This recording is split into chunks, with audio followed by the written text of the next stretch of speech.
Ozzy's asking, I believe it is a plan to be able to add more grabbers, but is there also a plan to allow extra grabbers to be controlled via Flux? For example, being able to grab by impulses or the like. Yeah, I was kind of like to like expand it a bit more. There's actually one thing I want to add is like a grab, like, you know, so you can like have like just more grabbers in general. Like there's sort of like bits. The code is kind of prepared for it a bit, and then like, you know, having like some integrations. Like one that would be fun is like, you know, for the mouth tracking, so you can be like hump and grab something, you know, with your mouth. You know, be like hump. Some people do that, you know, like by moving one of their grabbers. Other ones having, you know, one for your feet. Um, and I keep like making this joke, which isn't actually a joke because I do it. If anybody makes a toe tracking hardware, like if you make something, you know, so you can curl your toes, and I get my hands on the dev kit, I'm gonna add native support. Two, I'll make it work with the grabbing system so you can, you know, grab things with your feet. So if you wanna, if you want, like, you know, to get like a priority bump, you know, like make some hardware for it and just send me a dev kit and it'll happen. It's gonna be the food grabbing update. You mean when you get your feet on a dev kit, Godly Yeah. says. Yeah, when I get my feet on the dev kit. I'm just, you know, I'm just saying. I'll do it. All right, community, you know what to do. Yes.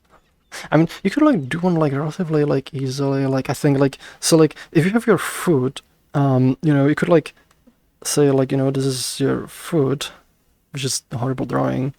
Actually, I'm gonna do better drawing.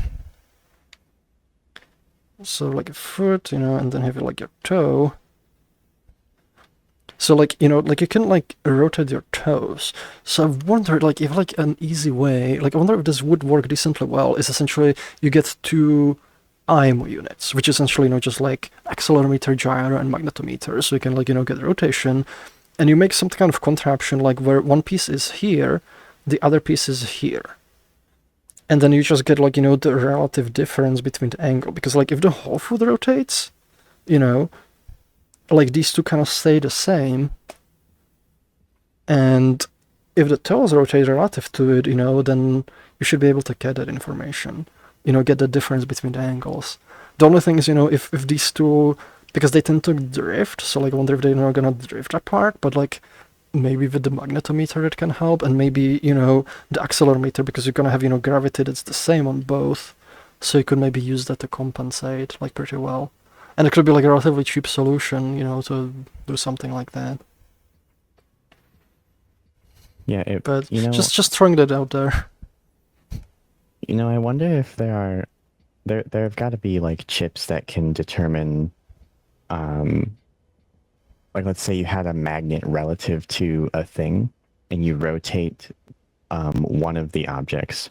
There's got to be some kind of component that can tell the relative direction of the magnet based on that thing's rotation. I was like stuff. I was like Cause, Hall sensors too. I don't know like if like it'd be good for this.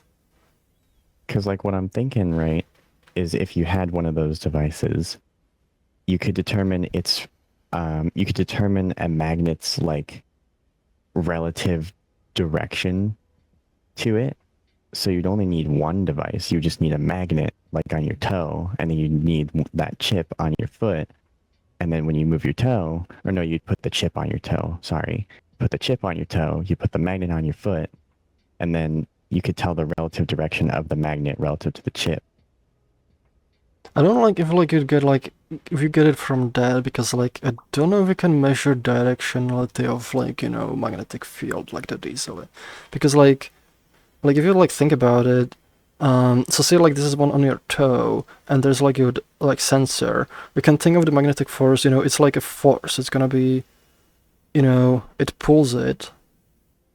But like you're not getting the direction, you're getting the strength. You know, so it could be like if it's here, it's still exerting the same strength on this. Unless this can, you know, somehow detect the directionality, but like I don't think I've heard of anything that could, because like I feel like if you needed to do that, like, you know, inside of it, like you would need like multiple sensors. And then like, if a like magnet here, it's gonna be pulling these, this way, this magnitude. And if this is here, then this is further away from this one, so this is gonna be weaker force, and this one's gonna be stronger. And from the difference between these two, you will be able to determine the direction. Yeah. But this is gonna be really small, so like the difference is gonna be really small, and I don't know if you'd get it like accurate enough. There's like stuff like like flex sensors, so you can also like you like have a sensor and it can detect when it like flexes too.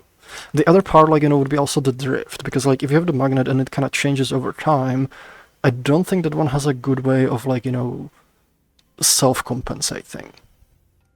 And that's kind of like why I was thinking like the IMU might be the best way to go about it, because you have like they're also cheap, like two cost like nothing, like it's like what, like it's gonna be like $2 instead of one maybe for the parts. So like I don't think like having two is like a big issue.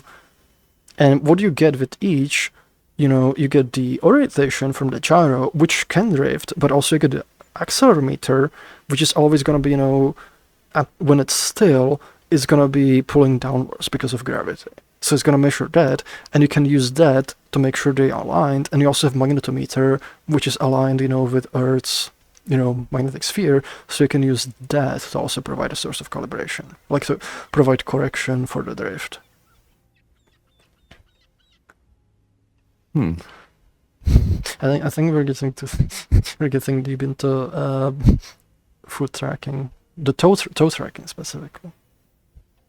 It's also like some people like solutions like put like mount lead motion on the shin or something, but I feel like that's kind of an overkill, because your fingers have way more dexterity than your toes do, so I don't think you need as much for toes.